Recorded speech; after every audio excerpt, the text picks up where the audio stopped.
Limiter la circulation automobile et lutter contre la pollution, c'est la justification du gouvernement pour la mise en place de péages urbains. Côté automobiliste, il y a ceux qui entendent cet argument et ceux qui y voient une taxe supplémentaire. On paye tout de toute façon et en France, donc qu'est-ce que ça va changer? On paye tout. Si ça peut réduire la pollution, pourquoi pas. Après, je pense que voilà, ce sera forcément toujours les mêmes personnes qui vont pouvoir rentrer en ville et celles qui ne pourront pas, les plus démunies, donc devront rester en dehors, quoi. C'est vrai que ça permettrait de résoudre dans certaines villes un problème de circulation. Moi je suis à Reims ici, je ne pense pas que ce soit une nécessité, mais c'est vrai que sur Paris, ça pourrait s'envisager, sur Lyon aussi par exemple, sur des grandes agglomérations comme ça. Maintenant, y être très favorable, personnellement non, je ne suis pas.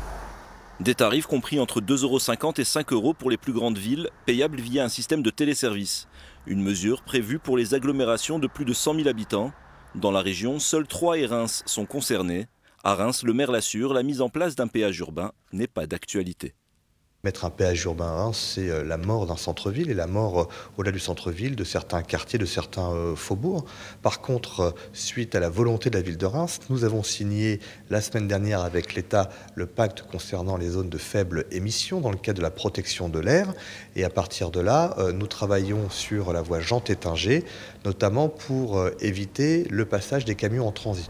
Avec ce projet de loi, la France prend exemple sur des villes qui ont mis ce dispositif en place, telles que Milan, Stockholm et Londres.